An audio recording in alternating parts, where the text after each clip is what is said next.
টাকমাইনি? হ্যাঁ, আমার ঠাকুমা তো বহু বছর এই খেলো করেছে। মানিকের কথা কেউ বিশ্বাস করছে বলে তো মনে হচ্ছে না। ধরানা পড়ে যায় এবার। কি বলছিলি বৌমা?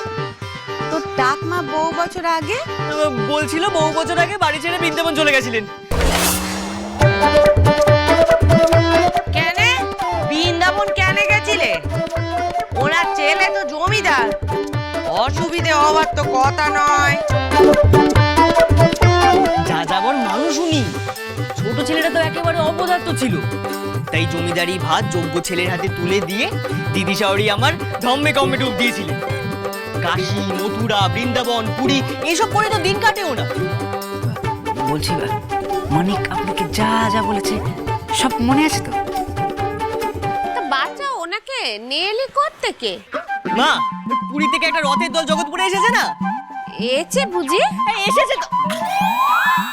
ওই দেখো, উনিও হ্যাঁ বলছেন। উনি তো তাদের সাথেই আমাদের স্কুলের পাশের মাঠের মন্দিরে এসেছেন। খোঁজ পেয়ে সোজা ছুটতে গিয়ে ওনাকে নিয়ে এলাম। আর জগৎপুরে এসেছে নাতনি আর নাত জামাইয়ের মুখ দেখবেন না, তা কি হয়? সত্যি তো, এত দূর থেকে এসেছেন, নাতনি নাত জামাইয়ের মুখ না দেখলে চলে? হ্যাঁ, উনি যে তখন থেকে কি বলে যাচ্ছেন। আমি তো এতদিন জানতাম লোকে রথের সময় পুরীতে যায়, সেখানে জগন্নাথ দেবের বিরাট করে পুজো হয়, রথ বেরোয়। যেই সময় লোকে পুরীতে গিয়ে ভিড় করে সেই সময় উনি পুরী ছেড়ে জগৎপুরে চলে এলেন। এই রে, এরকম একটা প্রশ্ন আসবে ভাবিনি তো। ভেবেছিলাম পুরী কথা শুনে রাঙা বিষয় আর কিছু বলবেন না। এবার কি বলি? পুরীর থেকে বড় রথযাত্রা তো অন্য কোথাও বেরোয়নি গো। উনি সেই ছেড়ে চলে এলেন।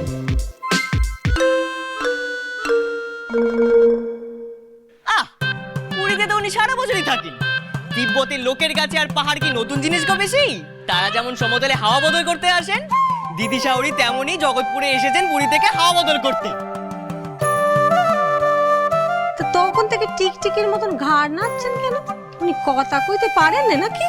তোমার মতোই ধম্মকম্ম নিয়ে থাকেন তো, তাই ভগবানের নাম ছাড়া কিছু মুখে আনেন না।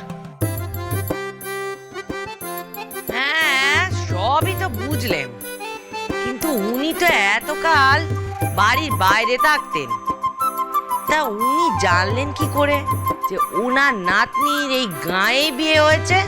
বারে, বাইরে আছেন বলে কাছের মানুষদের খোঁজ খবর নেওয়া বন্ধ করে দিয়েছে নাকি? সবাই তো আর ঢোল দাও তো নয় গো বেশি। উনি তো এখানে এসে আমার বাবা মুখুজ্জে, না না মানে ফণিভূষণ মুখুজ্জের খোঁজ করছিলেন। কোর্টকে এসে আমাকে বলাতে আমি ছুটে গিয়ে দেখলাম যে কে বাবার খোঁজ করছিল। মা, ওখানে গিয়ে আমি ওনাকে দেখে তো একেবারে থ। নাতনির মুখখানা কেটে বসানো।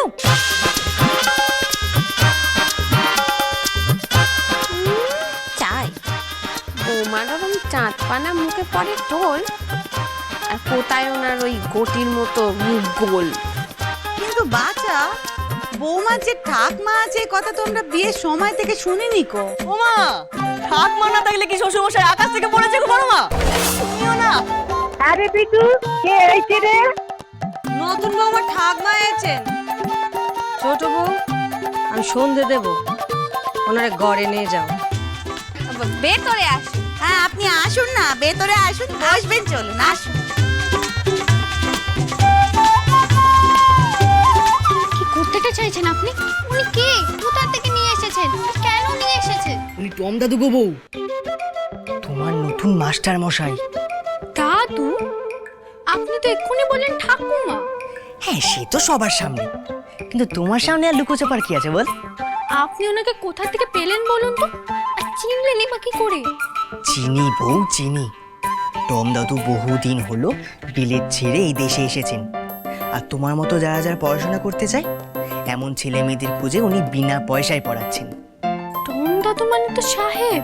হ্যাঁ, তবে বাংলাখানা মন্দ বলে না। পণ্ডিত রেখে বাংলা ইংরেজি শিখেছেন উনি। তোমার বাবার চেয়ে ভালো বাংলা বলে। তোমার পড়াশোনা করা খুব ইচ্ছে না গো? আর তোমার ইচ্ছে আমি পূরণ করব না এমন তো হতে পারে না। ওনার কথা মনে পড়তেই ফটিককে নিয়ে সোজা ওনার টোল থেকে গিয়ে তুলে নিয়ে এসেছি ওনাকে। আপনি যে কি করতে চাইছেন আমার খুব ভয় করছে। কিসের ভয়? উনি যদি একবার কথা বলেন তাহলে বাড়ির সবাই বুঝে যাবে যে উনি দিদা না দাদু। আর বাড়ির কেউ যদি জানতে পারে উনি সাহেব, তখন তুমি এখনো তোমার স্বামীকে চিনলে না বউ? আমি ওনাকে সব শিখিয়ে পড়িয়ে নিয়ে এসেছি, তোমাকে উনি চিন্তা করতে হবে না। কিন্তু আপনার কথায় উনি ছদ্মবেশ নিতে রাজি হয়ে গেলেন। না, প্রথমে হচ্ছিলেন না, তারপর অনেকবার বলাতে আর না করতে পারলেন না। টমদা তো খুব ভালো মানুষ গো বউ, ওনার খুব বড় মন। হয় না, বুঝতে পারছি না আপনি কি করতে চাইছেন।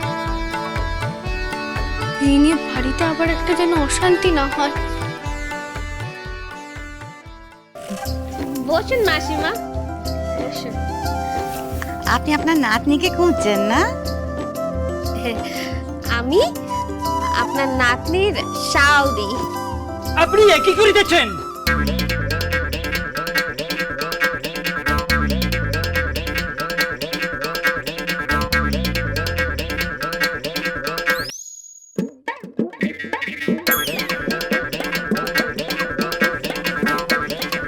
ও দিদি, বলছি বৌমার এই ডাকনার গলাটা কেমন ব্যাটা ছেলেদের মতো শোনালে না? হ্যাঁ রে, আমিও তো সেইটাই ভাবছি। ব্যাপারটা তো মোটেই সুবিধের টেকছে না। খেলো করেছে, শিগগিরই চলো বউ, টমদা তো মুখ খুলে ফেলেছে। এই ভয়টাই পাচ্ছিলাম আমি। চলো। খিচিয়ে দিলেন তো? বড় করে মানিক মানা করেছিল মুখ না করতে। নিন, এবার ঠেলাটা সামলান।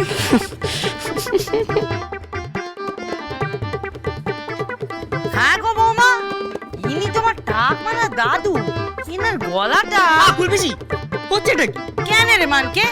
আমি আবার কি করলেন? তো আমার করে মুখের উপরে কেউ বলে নাকি? তোমার গলাটাও তো রাত বিরেতে আমার শাকচুন্নির মতো লাগে।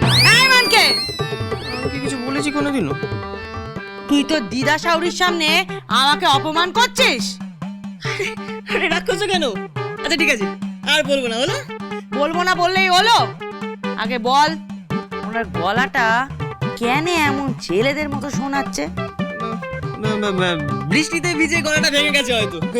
আচ্ছা দাঁড়ান, আমি আপনাকে সবার সাথে আলাপ করিয়ে দিই।